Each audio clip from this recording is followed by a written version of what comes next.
کہ کوئی آ جائے تو اندر والوں کو خبردار کر دیں۔ اس اجلاس میں 12-13 آدمی آئے تھے، جن میں 2 یہودی تھے۔ یہ سب بغاوت کے خفیہ لیڈر تھے۔ ابھی تک ان کی نشاندہی نہیں ہو سکی تھی۔ ملکہ ایجلونا، ایک یہودی نے بات شروع کی، ہم آپ کو خبردار کر دینا ضروری سمجھتے ہیں کہ آپ نے ہمیں دھوکہ دیا تو ہم پکڑے جائیں گے اور ہمیں قتل کر دیا جائے گا، لیکن میں آپ کو خبردار کرتا ہوں کہ زندہ آپ بھی نہیں رہیں گے۔ ہم نے ایسا انتظام کر رکھا ہے، آپ کو ہمارے آدمی فوراً قتل نہیں کریں گے، آپ کو اغوا کریں گے۔ آپ تصور میں لا سکتی ہیں کہ یہ آدمی آپ کے ساتھ کیسا سلوک کریں گے اور اس وقت چھوڑیں گے جب آپ مر چکی ہوں گی۔ نہ آپ قتل ہوں گے نہ میں اغوا ہوں گی۔ ایجلونا نے کہا، میرا خیال ہے کہ فادر نے آپ کو میری متعلق سب کچھ نہیں بتایا۔ سب کچھ بتا دیا تھا، یہودی نے کہا، ورنہ ہم یہاں نہ آتے۔ پھر بھی میں نے آپ کو خبردار کرنا ضروری سمجھا ہے۔ ہم کیسے نظر انداز کر سکتے ہیں کہ آپ ایک مسلمان فوجی کمانڈر کی بیوی ہیں؟ آپ کی وفاداری اپنے خاوند کے ساتھ ہوگی۔ میری وفاداری کلیسا کے ساتھ ہے، ایجلونا نے کہا۔ خاوند کو میں اپنا وفادار بنا رہی ہوں، وہ مجھ پر اتنا فریفتہ ہے کہ میں اس سے اپنی ہر بات منوا سکتی ہوں۔ میرا خیال ہے آپ خواب دیکھ رہی ہیں، ایک اور آدمی بولا۔ آپ کا یہ خاوند کچھ دنوں بعد کوئی اور شہر یا کوئی اور ملک فتح کرے گا تو وہاں اسے آپ جیسی کوئی اور لڑکی پسند آ جائے گی تو وہ اس پر فریفتہ ہو جائے گا اور آپ اس کے لیے بیکار چیز بن کر رہ جائیں گی۔ وہ وقت آنے سے پہلے ہماری بغاوت کامیاب ہو چکی ہوگی۔ ایجلونا نے کہا، کیا آپ نہیں جانتے کہ ملاکا اور غرناطہ میں بھی بغاوت شروع ہو گئی ہے؟ ہم نے اس باغیانہ رجحان کو اور زیادہ پھیلانا ہے۔ یہ آپ کا کام ہے۔ میں نے اپنے ذمے یہ کام لیا ہے کہ مناسب موقع دیکھ کر اپنے خاوند کو زہر دے کر یا کسی اور طریقے سے قتل کرنا ہے، لیکن ابھی میں نے خاوند کی آنکھوں میں دھول جھونک کر آپ سب کو گرفتاری سے محفوظ رکھنا ہے۔ آپ کو فوراً اس شہر سے نکالنا بہت ضروری ہے۔ جو آدمی پکڑے گئے ہیں ان میں سے کوئی بھی سزائے موت سے بچنے کے لیے آپ سب کی نشاندہی کر سکتا ہے۔ آپ نے یہاں سے نکل کر آرام سے نہیں بیٹھ جانا۔ جہاں کہیں آپ جائیں بغاوت کو گھر گھر پہنچائیں۔ یہ تو ہم نے کرنا ہی ہے، ایک یہودی نے کہا۔ مسلمانوں کے پاس اتنی فوج نہیں کہ وہ سارے ملک میں پھیلی ہوئی بغاوت پر قابو پا سکیں گے۔ میں ایک بات کہنا چاہوں گا، دوسرا یہودی بولا۔ بغاوت جہاں بھی ہوئی ہے وہاں یہودیوں نے شروع کرائی ہے۔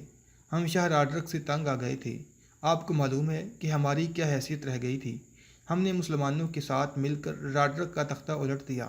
اب ہم مسلمانوں کی جڑیں کاٹ رہے ہیں، انہیں ہم چین سے بیٹھنے نہیں دیں گے، لیکن ہم اپنی بادشاہی قائم نہیں کریں گے۔ بادشاہی عیسائیت کی ہوگی۔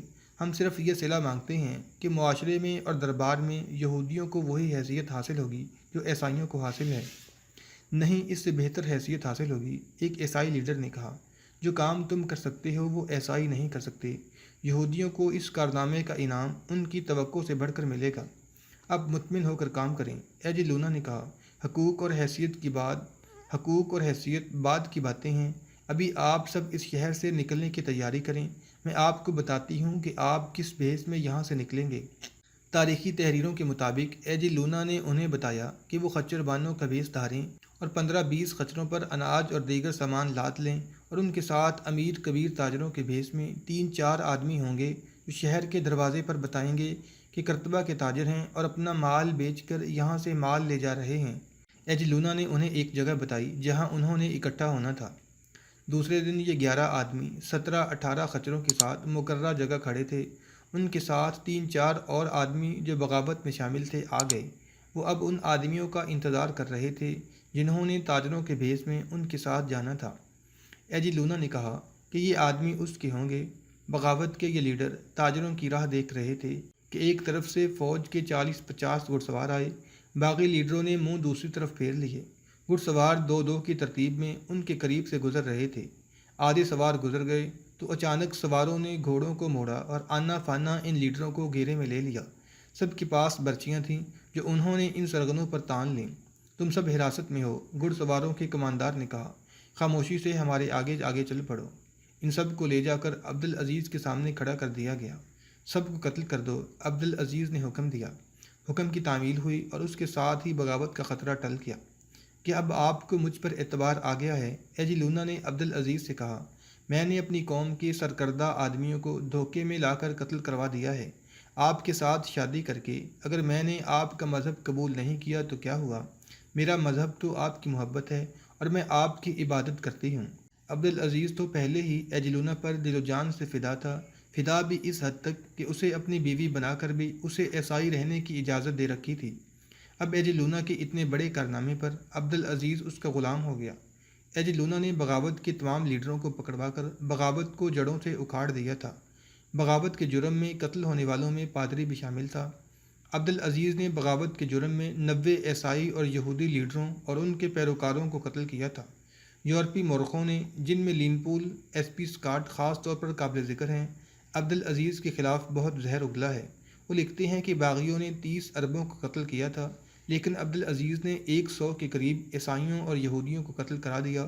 قتل ہونے والوں میں پادری بھی شامل تھے اور یہودی ربی بھی۔ عبدالعزیز کو ایجی لونا نے تفصیل سے بتایا تھا کہ بغاوت یہودیوں نے شروع کرائی تھی اور وہ مسلمانوں کو اپنا سب سے بڑا دشمن سمجھتے ہیں۔ یہودیوں کو مسلمانوں کی مدد کے صلے میں زمینیں دی گئی تھیں۔ عبدالعزیز نے یہ زمینیں اور جائیدادیں ضبط کر لیں اور یہودیوں کو سرکاری رتبوں سے محروم کر کے انہیں معاشرے میں پھر وہی حیثیت دے دی جو انہیں عیسائیوں کے عہد حکومت میں حاصل تھی۔ یہ ذلت و رسوائی کی حیثیت تھی۔ یہودی ایسے ہی سلوک کے حقدار تھے۔ عبدالعزیز ان شہروں میں گیا جہاں بغاوت سر اٹھا رہی تھی۔ عبدالعزیز نے انتہائی سخت کارروائیاں کیں اور ظالمانہ سزائیں دیں اور تمام مفتوحہ شہروں کو باغیوں سے پاک کر دیا۔ طارق بن زیاد کو امیر موسیٰ بن نصیر کی اندلس میں صرف آمد کی اتنی خوشی تھی کہ اس نے کہا تھا، یہ خبر سن کر ہی کہ امیر مصر و افریقہ، جو میرا پیر استاد بھی ہے، اس ملک میں آ گیا ہے، میں اپنے آپ میں روحانی قوت محسوس کرنے لگا ہوں۔ پھر طارق کو اطلاع ملی کہ موسیٰ بن نصیر نے مریدہ اور اشبیلیہ جیسے بڑے شہر فتح کر لیے ہیں، تو طارق اپنے جسم اور اپنی روح میں نئی تازگی محسوس کرنے لگا۔ میں اپنے آقا کے قدموں میں تلیتا پیش کرنا چاہتا تھا، طارق بن زیاد نے کہا تھا، لیکن اب میں اسے اندلس کے اور زیادہ علاقے پیش کروں گا۔ اس وقت طارق تلیتا میں تھا۔ اس نے ارد گرد کے غیر مفتوحہ علاقوں کے متعلق معلومات حاصل کر لی تھیں۔ آگے 3 بڑے اور اہم شہر مائدہ، مایا اور گلیشیا تھے۔ طارق نے ان تینوں شہروں کو فتح کرنے کا فیصلہ کر لیا اور پیش قدمی کا جو راستہ بتایا وادی الجارہ میں سے گزرتا تھا۔ لیکن ابن زیاد، جولین نے اسے کہا، پیش قدمی کا جو راستہ تم نے منتخب کیا ہے یہ اتنا زیادہ دشوار گزار ہے کہ اس میں سے کوئی گزرتا ہی نہیں۔ تم اتنی فوج، اتنے گھوڑے، اتنا زیادہ سامان اور رسد کیسے گزارو گے؟ تم نے اس وادی کی حسن کے چرچے سنے ہیں۔ میں جانتا ہوں آسان راستہ کون سا ہے، طارق بن زیاد نے کہا۔ کیا تم نہیں جانتے وہ راستہ کتنا لمبا ہے؟ میں سفر میں اتنے زیادہ مہینے ضائع نہیں کرنا چاہتا۔ وادی الجھارہ میں سے گزرنے میں نصف سے بھی کم عرصہ لگے گا۔ میرے بربروں کا لشکر اسی دشوار رستے سے گزرے گا۔ میں بہت سے علاقے فتح کر کے امیر موسیٰ بن نصیر سے ملنا چاہتا ہوں۔ میں اس سے یہ نہیں کہلوانا چاہتا کہ میں اس لیے آگے نہیں بڑھا تھا کہ آگے راستہ دشوار تھا اور میں آسان راستے تلاش کرتا رہا ہوں۔ میرے محترم دوست اوپاس نے کہا، یہ راستہ اتنا خطرناک ہے کہ آپ کی فوج کی کئی جانیں ضائع ہو جائیں گی، اور یہ خطرہ بھی ہے کہ فوج راستے میں ہی پھنس کے رہ جائے گی۔ اوپاس، طارق بن زیاد نے کہا، وہ کون سا خطرہ ہے جو ہمارے سامنے نہیں آیا؟ کیا وہ خطرہ کم تھا کہ راڈرک 1 لاکھ کا لشکر لے کر آ گیا تھا جس میں آدھے گھڑسوار تھے؟ ہمارے پاس کیا تھا اوپاس؟ صرف 12,000 سوار کم، پیادے زیادہ۔ اور تمہیں معلوم ہے کہ تلیتا کے دفاع کی تفصیلات سن کر ہم سب سوچ میں پڑ گئے تھے، اور میں نے کہا تھا کہ اس شہر کو لینا آسان نہیں ہوگا۔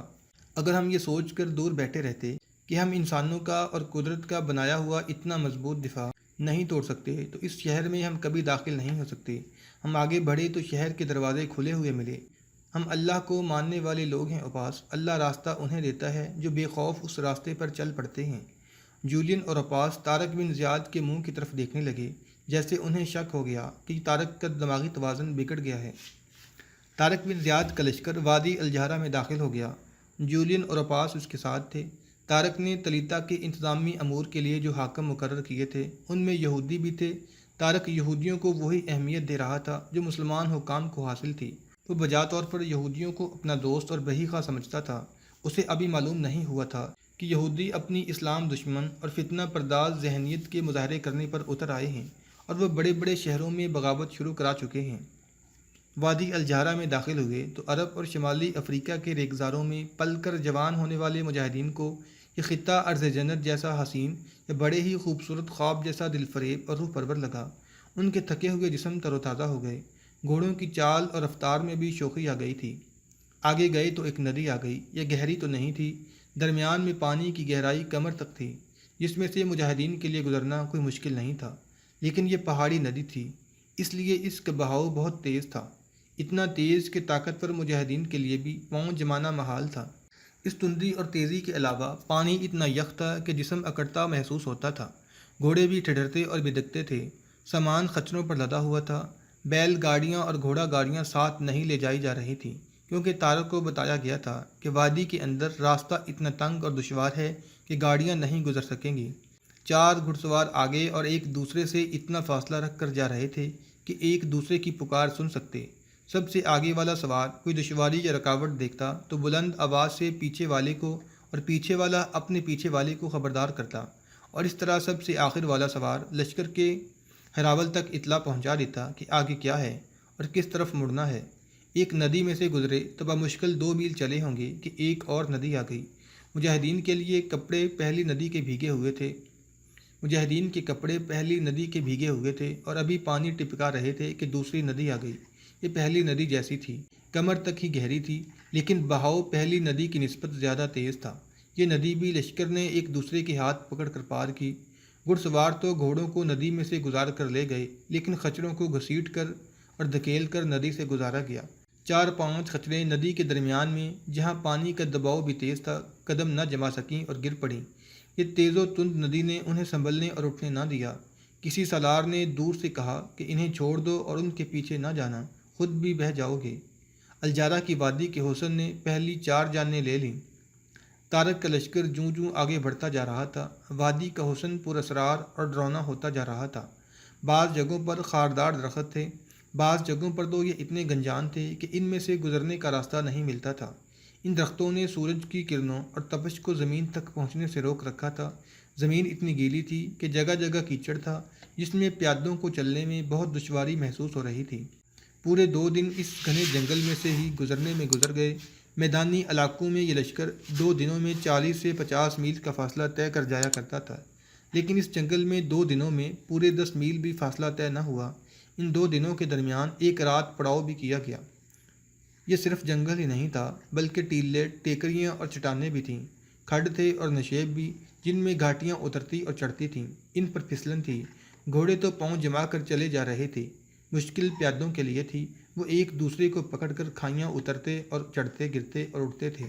سپہ سالار طارق بن زیاد انتہائی خطرناک دشواریوں میں اپنے لشکر کو ہی نہیں، بلکہ امت رسول صلی اللہ علیہ وسلم کو نیا راستہ دکھا رہا تھا۔ وہ اپنے لشکر کے ساتھ خاموشی سے نہیں چلا جا رہا تھا، بلکہ وہ لشکر کے ہراول تک گھوڑا دوڑاتا جاتا اور وہاں سے لشکر کے آخر تک جاتا۔ وہ چلا چلا کر لشکر کا حوصلہ بڑھاتا تھا۔ تمہیں یہ دریا اور یہ ندیاں نہیں روک سکتیں، تم پہاڑوں کے جگر چاک کر سکتے ہو۔ اللہ تمہارے ساتھ ہے، منزل قریب ہے اللہ کے شیرو، تم جنت کے راستے پر جا رہے ہو، پورا اندلس تمہارا ہے، اندلس کے خزانے تمہارے ہیں، اللہ کو یاد کرتے ہوئے چلو۔ طارق کا انداز ایسا پرجوش تھا کہ اس دشوار اور جان لیوا کوچ کی صعوبتوں کے باوجود مجاہدین کے چہروں پر رونق اور ہونٹوں پر مسکراہٹ تھی۔ طارق کی حوصلہ افزا للکار کے جواب میں لشکر کی بار بار گرج سنائی دیتی تھی، ہم تمہارے ساتھ ہیں طارق، ہم تمہیں اللہ کے سامنے شرمسار نہیں ہونے دیں گے۔ اللہ اکبر، اللہ اکبر۔ اس کوچ کی تفصیلات جو تاریخ دانوں نے لکھی ہیں اتنی طویل ہیں کہ صرف اس کوچ اور راستے کی دشواریوں پر ہی ایک کتاب لکھی جا سکتی ہے۔ یہ ایک تاریخی کوچ تھا جس میں اگر ساری نہیں تو آدھی فوج کی تباہی کا خطرہ اور امکان موجود تھا۔ یہاں 2-3 حادثوں کا بیان کافی ہوگا۔ ایک ایسا علاقہ آ گیا جس کی زمین عجیب و غریب گھاس سے ڈھکی ہوئی تھی اور درخت نہیں تھے۔ تاریخوں کے مطابق یہ علاقہ کم و بیش 1 میل لمبا اور اتنا ہی چوڑا تھا۔ عجیب بات یہ تھی کہ اس 1 میل میں صرف گھاس تھی جو 1 فٹ سے 4 فٹ اونچی تھی۔ وہاں درخت اس علاقے کے ارد گرد تھے اور ارد گرد اونچی ٹیکریاں تھیں جو درختوں سے ڈھکی ہوئی تھیں۔ وہاں کوئی پگڈنڈی یا راستہ تو تھا نہیں۔ ہراول دستہ سیدھا اونچی گھاس میں داخل ہو گیا۔ یہ سب گھڑ سوار تھے۔ وہ 6-6 7-7 کی صفوں میں جا رہے تھے۔ گھوڑوں کے قدموں سے گھاس میں سے پانی اچھلنے لگا۔ سواروں نے اتنے سے پانی کی پرواہ نہ کی، وہ بڑھتے چلے گئے۔ ان کے پیچھے پیادے بھی گھاس میں داخل ہو گئے اور پانی میں چلتے گئے۔ اچانک سب سے آگے جانے والے سواروں کا شور و غل سنائی دینے لگا اور ان میں بھگدڑ مچ گئی۔